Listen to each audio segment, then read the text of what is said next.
Flavor family, what is up? It is Art and Bobby back in the kitchen to make a keto cheesy pita bread you're gonna love. And I know you're gonna love it because it's in the cookbook. And this is how it's gonna look. It's cheesy, it's low carb, it's almond flour. It's got grill marks on it. In the book, I serve it with tahini sauce and lamb kefta. It is fantastic. We're gonna cook it in my new KitchenAid Smart Oven Plus with the glazed ceramic baking stone.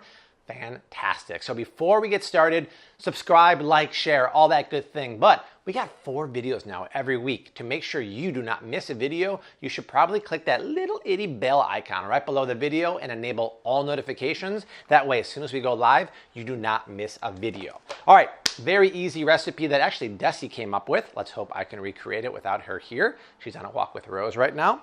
In this bowl, I have 2 pasture-raised eggs.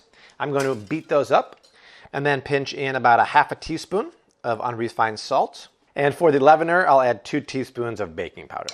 And give that one more mix up. And you'll see immediately the baking powder starts to react with the eggs.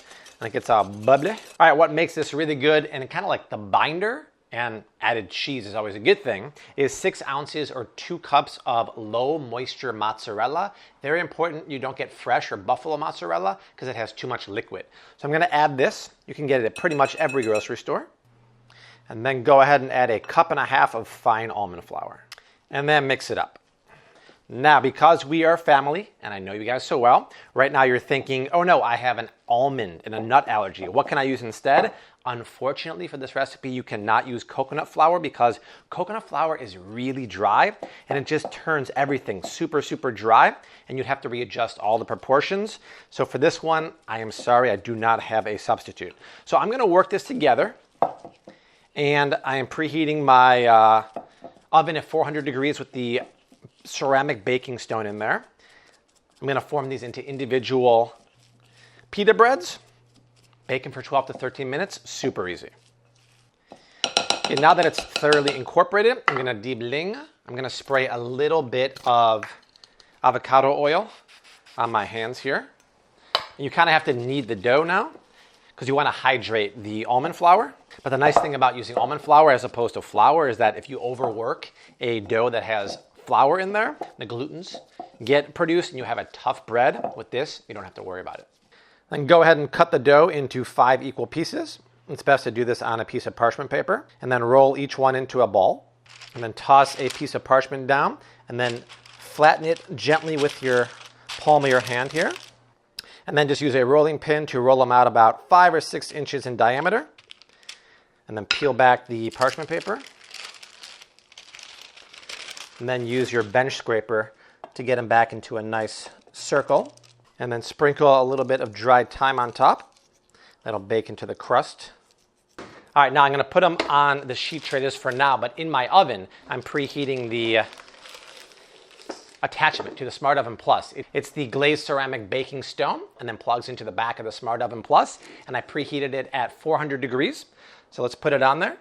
All right, the pita bread are gonna take 13 minutes until golden brown and delicious. And if you saw the video the other week, you saw that I have brand new appliances thanks to KitchenAid in the black stainless steel color. And the highlight for me of the kitchen is the brand new Smart Oven Plus with powered attachments. So this oven's pretty cool because number one, it's wireless. It can attach to your phone and you can preheat it and set the oven using your smartphone, which is really cool. Number 2, it comes with 3 interchangeable attachments. We have the ceramic baking stone going right now, pita bread, pizza night, pretty cool. It also comes with a grill and it comes with a steamer basket. So with these new interchangeable attachments, it pretty much opens up a whole new world of possibilities of what you can create in the oven. So I need appliances like the Smart Oven Plus to really power me through, help me be a better home cook. I'm gonna put the link down below in the description box. If you're in the market for a new oven, this is the one you wanna get.